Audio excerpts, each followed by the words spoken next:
고발 사주 의혹을 둘러싼 진실 공방이 이어지는 가운데 국민의힘 전신인 미래통합당이 검찰로부터 고발장을 건네받은 것으로 볼 수 있는 정황이 추가로 공개됐습니다. 윤 전 총장 측은 조속한 진상조사를 촉구하며 자신 있다는 입장이지만 여권의 압박은 더 거세지고 있습니다. 국회 취재기자 연결합니다. 김태민 기자. 네, 국회입니다. 네, 윤석열 전 총장의 고발 사주 의혹을 두고 추가 정황들이 연일 나오고 있군요.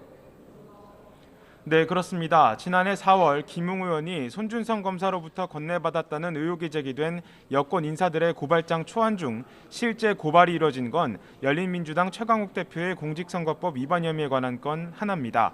당시 미래통합당 법률자문위원이었던 조모 변호사는 언론과의 인터뷰를 통해 당시 야당의 당무감사실장으로부터 초안을 건네받아 고발장을 작성했다고 밝혔는데요.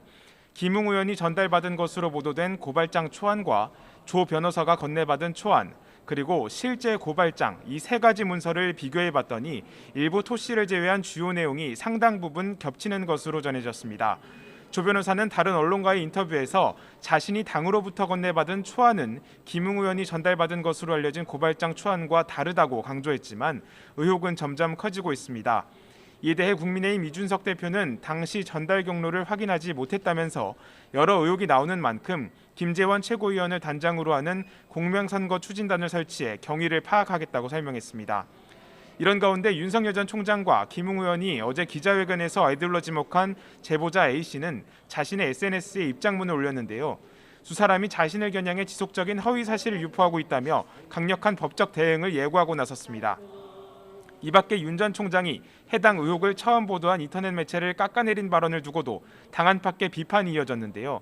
최초로 이 의혹을 보도한 뉴스버스 이진동 발행인은 윤 전 총장이 1인 미디어와 인터넷 매체를 무시한 편향된 언론관을 보이고 있다며 제보자를 압박하는 것도 전형적인 메신저 공격이라고 지적했습니다. 네, 조금 전에 국회에서 국민의힘 김기현 원내대표의 교섭단체 대표 연설이 있었는데요. 이번 고발 사주 의혹에 대한 언급이 있었습니까?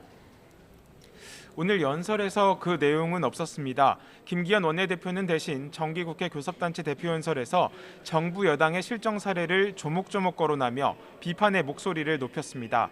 여당이 민생은 뒷전으로 내버려 두고 정쟁에만 몰두하고 있다며 최근 추진하고 있는 언론법 개정안을 콕 집었는데요. 민주당에게 언론자갈법은 민생법안보다 훨씬 중요한 문생법안이라며 이 법이 통과되면 최대 수혜자는 문재인 대통령이 될 것이라고 주장했습니다. 그러면서 가짜뉴스 딱지를 붙여 퇴임 대통령에 대한 비판과 권력비리 의혹 사건을 철저히 감추려는 의도가 있다고 지적했습니다. 또 문재인 정부 집권 동안 이뤄놓은 게 무엇이 있느냐며 집값, 전셋값이 날뛰며 서민들의 희망은 없어졌고 권력을 가진 자들의 특권과 반칙만 횡행하고 있다고 꼬집었습니다. 특히 현 정부 최대 실정으로 꼽힌 부동산 정책을 무능력, 무책임, 무개념으로 규정하며 맹공을 퍼부었고 최근 급증한 국가 채무에 대해선 문재인 정부는 빗상누각이라며 역사의 치명적 오명으로 기록될 것이라고 경고했습니다. 마지막으로 민주당 대선 후보 누가 되든 문재인 정권 시즌2가 되어 비정상의 시대가 영구 고착화될 것이라고 말했습니다. 그러면서 이름뿐인 정권 교체가 아니라 국민의 삶을 바꾸겠다며 야당 후보에 대한 지지를 호소했습니다. 네, 여야 대권 주자들 움직임도 알아볼까요? 네, 어제 의원직을 사퇴하면서 배수진을 친 이낙연 전 대표, 오늘 아침 라디오 방송에 출연해 국민에게 잘못된 선택의 여지가 생기면 안 된다는 역사적 책임을 고려했다고 그 배경을 설명했습니다. 그러면서 비교적 높은 지지를 받는 후보들이 불안한 모습을 보이고 있다며 그 정책과 살아온 궤적이 걱정스럽다고 말했는데요. 여야의 경쟁 주자인 이재명 지사와 윤석열 전 총장을 동시에 에둘러 겨냥한 발언으로 해석됩니다. 예상 밖의 큰 패배로 위기에 봉착한 이 전 대표의 이런 승부수가 이번 주말 전국 경선에서 어떤 결과로 나타날지 주목됩니다. 국민의힘은 오늘부터 이틀 동안 경선 후보 국민 면접을 치릅니다. 오늘 면접에는 최근 가파른 지지율 상승세를 보이고 있는 홍준표 의원을 비롯해 유승민 전 의원, 최재형 전 감사원장 등이 참석할 예정인데요. 진중권 전 동양대 교수 등으로 구성된 면접관들의 압박 면접에 후보들이 어떤 답변을 내놓을지도 주목되고 있습니다. 지금까지 국회에서 YTN 김태민입니다.